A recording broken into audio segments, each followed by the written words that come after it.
gute niba wabashe kuzimenya tubwira uhereye rwose ejo ugenda kugeza uyu munsi.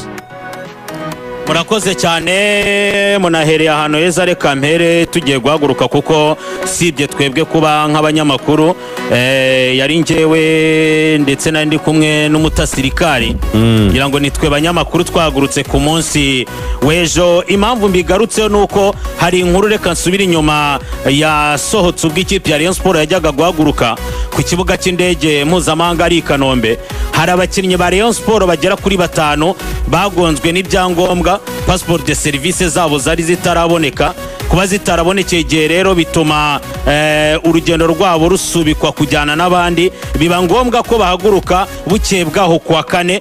Ni indege rero yagombaga guhaguruka saa 6:30 za Kigali, ariko twahagurutse saa 6:05 za Kigali tugera Dar ku isaha y'isa 7:45 twari dusesekaye ku kibuga cy'indege cyitiriwe Julius Nyerere hano Dar es Salaam mu gihugu cya Tanzania. Abo bakinnyi 5 rero na abakinnyi barimo umudefanseri Fabrice Nshimiyimana, bakabamo rutayizamu Habimana Yves, bakabamo umudefender mwiza cyane Rushema Chris, hakaza winga Machachar unari bukoreshwa uko byagenda kose ndaza kubigarukaho. Harerimana Abdulaziz Rivaldo ndetse na kipa Mugisha Yves akaba ari umuzamu wa kabiri, kuko anasigara abantu baravuze bati ko Dirisa Kuyate yavunitse adahari uyu muzamu kuki atagiye, kuko abafana bahita bagira impungenge bakagira ngo ni ikibazo wenda gikomeye cyatumye batagenda. Ariko reka tubamara impungenge, yarahageze arahari, twarahageranye ku isaha y'isa 7:45 tugeze hano. Ubuyobozi bwa Rayon Sport bwahise buza kureba abo bakinnyi bambaye neza, kumwe ikipe yagiye yambaye mu myenda myiza uko ari 5, bahita babafata babajyana kuri Onomo Hotel ahacumbitse ekipe ya Rayon Sport, bakomeza kuba hamwe n'abandi cyangwa se bahita bakomeza urugendo rwo kwitegura uyu mukino na bagenzi babo. Umwuka ni mwiza, bo mu ndege twanageragezaga kuganira, situnge natinze kuri rutayizamu Habimana Yves mubwira nti abavandimwe dukorana bagutaziriye Rutsiro bitewe n'ibitangaza wakoreye muri Rutsiro byanatumye werekeza mu ikipe ya Rayon Sport. Ntekereza ko byari ugukabya inzozi abakinnyi bacu tarasoka ngo ajye hanze, burya kunyura mu ikipe ya Rayon Sport ndetse na APR benshi biba ari inzozi kuri bo. Abo bakinnyi rero 5 basanze abandi. Information nahita ntanga kuri aba bakinnyi 5, murumva yuko hari imyitozo yakozwe bataraza, kuko Rayon Sport twe turi gutegura urugendo mu gitondo mu masaha y'isa 4 bakoze imyitozo. Birumva ko abo bakinnyi bahise basiba iyo myitozo. Bahageze rero uwitwa Mwambari Serge fitness coaching watangiye kugaragaza icyo yizamukuramo, watangiye kugaragaza ibyo azani ikipe ya Rayon Sport. Yahise ababwira ati gahunda ni mufata amafunguro ku isaha y'isa 8, muraruhuka amasaha 3 meza cyane, ku isaha y'isa 11 turaduhuriye muri gym. Uwitwa Fabrice Nshimiyimana defender arangeraho saa 11:05.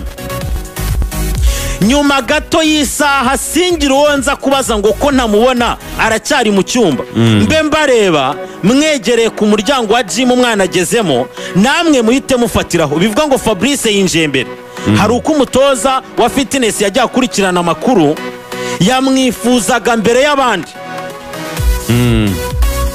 aramubwira ati dukore, bakorana isaha, abandi bahita binjira nabo uko ari 4 arabakoresha, barimo Habimana Yves, arimo Rushema Chris, Harerimana Abdulaziz Rivaldo ndetse na Mugisha Yves. Munyemerere nsubira inyuma rero gatoya kuko turagendana etape par etape. Ubwo mbere yuko tuhagera mu masaha y'isa 7, abakinnyi ndetse na delegation y'ikipe ya Rayon Sport yobowe na President Tade n'abamugaragiye, murabyibuka hari abayobozi bagiye bazana na equipe. Liliane nk'umuyobozi murabizi ko arimo, yanatanzwe nka CEO mbere yuko aya marushanwa atangira mu buryo bwo kuzuza inzego. Hari Rambo na Eric nawe ari mu buyobozi, ndetse n'abandi baherekeje equipe ya Rayon Sport barimo Mike uyu mugabo muramubona umuherwe umugwizatunga reka mbyite gutyo. Uyu mugabo aramuzi rigani muri Kigali Universe, abantu baramuzi muri team ireberera Bruce Melody, ariko ni umunyamafaranga cyane, akaba umukunzi wa Rayon Sport. Murabyibuka ko no mu bantu batanze prime ikomeye kuri match ya Kiyovu Sport yararimo, no mu batanze prime nubwo ikipe ya Rayon Sport itatsinze match y'i Kigali, uyu mugabo yarahari. Aratanga amafaranga, n'umureyo wuzuye arahari. Keri Mukandanga arahari. Keri yo muri Rayon Sport. Keri Abraham urakoze. Keri arahari, yajyanye na ekipe. Furaha arahari. Urumva hari abagabo bitwa ba Bernard, ni abagabo bafite amafaranga, baravuze ati Rayon Sport twizeye ko izabikora, reka tuyiherekeze. Munabyibuka ko hari abagabo b'abafana banyuze hasi, n'abamama n'abakobwa bafite umwuka biteguye gusesekara mu kanya no Dar es Salaam, bakajya mu mwuka umwe bakazafana ikipe ya Rayon Sport. Ubwo mvuze ko Rayon Sport itari yonyine, sibyo aba bageze hano mbere, hari n'abandi baciye hasi bayobowe na Matici. Bafite imbaraga mu nzira, ngira ngo mwagiye mubona amakuru yabo mu nzira aho bagiye banyura mu bice bya Tanzania berekeza Dar es Salaam. Umunyatanzania yamenye ko Rayon Sport igiye Dar es Salaam gukina, no mu nzira ngo bahasangaga abafana ba Rayon Sport b'abanyatanzania bavuga bati mugende mushyigikire ekipe yanyu, atariko natwe bamwe turabareyo tubari inyuma. Ubwo rero reka nigarukire kuri iyo delegation, reka ngaruke kuri iyo delegation ejo yari kumwe na Tade. Ubwo mite mbijyanira hamwe na ekipe ku isaha y'isa 6 basuwe na ambasaderi w'u Rwanda mu gihugu cya Tanzania, Generali Patrick Nyamvumba. Arabasura, abanza kubi excuseaho ko ashobora kuba basuye mu masaha bari bagiye gufata amafunguro, ariko avuga yuko byari ngombwa kuko ni ikipe y'u Rwanda, n'abanyarwanda n'abana b'igihugu bari mu gihugu cya Tanzania, niwe na bagenzi be bari muri ambasade babareberera, bagomba kumenya umwuka bajemo, bagomba kugira iyo motivation. Anabemerera yuko hari gukorwa mobilisation ku buryo abafana baba Dar es Salaam b'abanyarwanda bagomba kuhaba bagashyigikira ikipe ya Rayon Sport aho izakinira. Anababwira yuko nibyo barasitaye i Kigali, atariko turabizeye n'imbaraga zanyu n'icyo mufite n'icyo muzi ko mugomba kubikora Tanzania, kandi turabizeye ko icyo kintu muzagikora. Aravuga ati mukotane mushyiremo imbaraga, agerageza kuba motiva. Perezida wa Rayon Sport Tade ahita bisobanura, aravuga ati nanjye ubwanjye mpageze narabimusabye ko yadushakira umwanya muto mu afite nawe utari mwinshi bitewe n'akazi kenshi afite, akaza kudusura tukamubwira icyo tuzanye Tanzania nk'abanyarwanda tw'insinzi, gukora ibishoboka byose tukareba ko twahesha ishema igihugu. Tade aranamushimira. Ambassadeur General Patrick Nyamvumba ababwira ko nibimukundira yagera kuri match, ariko afite akazi kenshi, ariko niyo ataboneka hari abandi muri ambasade bazaba bahari. Ariko icyo abijeje gikomeye nuko ikigendanye na fans, abafana bazaboneka, ati yaba bari Tanzania n'abanyu bazabaherekeza, ati stade zaba imeze neza cyane irimo abareye. Ubwo iyo ni inama cyangwa se nicyo gikorwa cyabayeho ku munsi w'ejo ku ikipe ya Rayon Sport, cyiza cyane cyanashimishije abayobozi. Uyu munsi rero habanje kuba icyitwa pre-match meeting. Ni iki mu maklub hari abagabo ngiye kuvuga bahura na komiseri w'umukino bakagira ibyo baganira. Ku ikipe ya Rayon Sport muri pre-match meeting itangiye mu kanya ku isaha y'isa 4 za dar, bajyanyemo witwa kit manager. Kit manager ndihuta cyane abagiye gusobanura ku bigendanye n'imyenda, amenya adversaire azaba yambaye ate, twe tuzambara dute, abazamu ari igihe ujya kubona bashaka kwambara amabara yisanishije na adversaire. Ibyo byose bakabyirinda ku buryo imikino nyafurika ntabwo abari local competition, igomba kugaragaramo ikinyuranye. Hakaza team manager abagiye kuganira na komiseri kuri situation y'abakinnyi, uko situation zimeze. Hakaza team doctor. Team doctor abana ashaka kuvuga batesagiye kuvura nde muri pre-match meeting, agomba kumenya hafi aho ibitaro biri he paraporo yaho tuzakinira, ku buryo umukinnyi yagize ikibazo ambulance twajyana nayo igihe kingana gite, kuko umukinnyi agomba kuba hafi aho ngaho hari ubufasha bw'ibanze yabona, ntibizaba ariko biraba. Football nije do contact.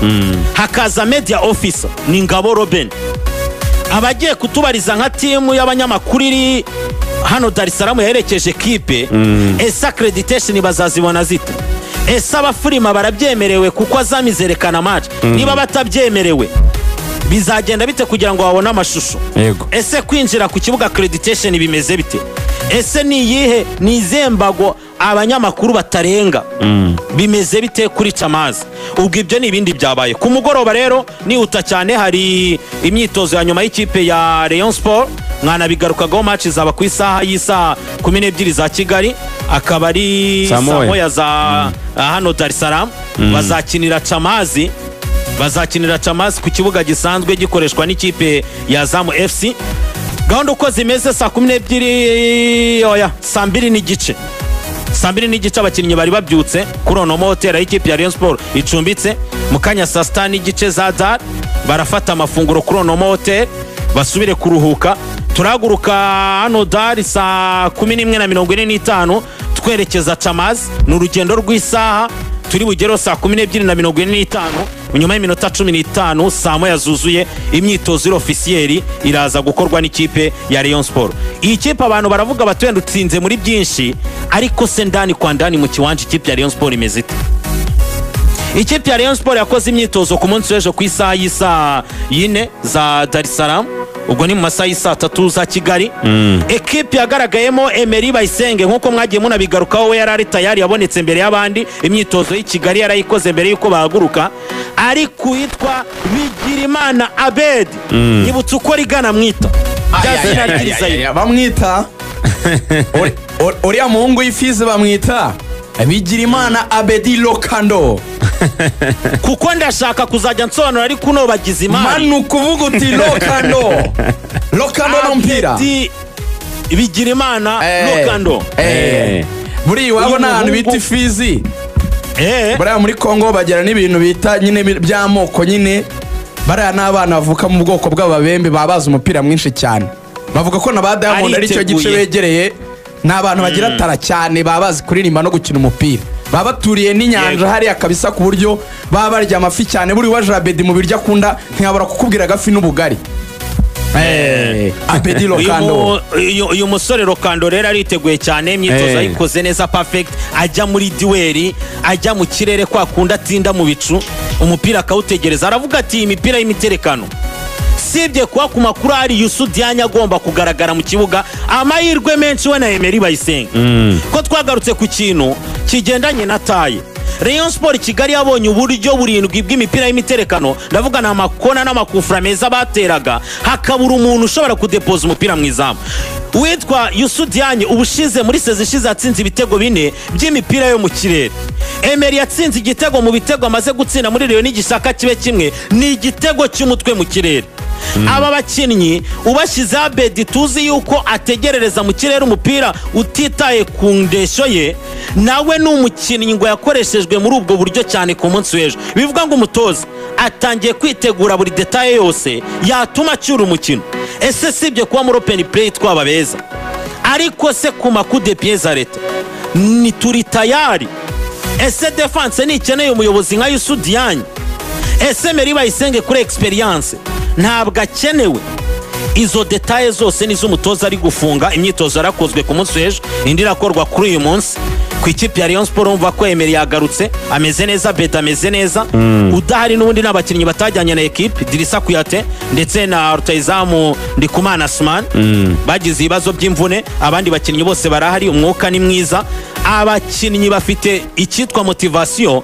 Ruvuyanga na bagenzi bawe, ikipe ya Rayon Sport ifite icyitwa confidence, bafite icyizere, baranezerewe. Dari bahoze bambaza bati ibi bitegura tayari kubyogeza. Murahera hehe. Ndavuga ni nta kibazo, icyo ni cy'abanyarwanda bifuza. Ni ekipe yasohokeye u Rwanda, nta kibazo na kimwe kuba mwakwitwara neza. Ni cy'abanyarwanda bo bifuza, cyangwa se nicyo n'abareyo bifuza kumenya. Ubwo gahunda niyo wenda nagaruka kuri adversaire gato. Wamaye iminota mike. Mugarukeho nari njya kuri Singida gakeya. Reka mena namwe muraza kubigarukaho. Iyi kipe eruka gukina match ya championnat n'ikipe ya KMC. Cyo gihe batsinda igitego kimwe ku busa, igitego cya Anthony Trabi.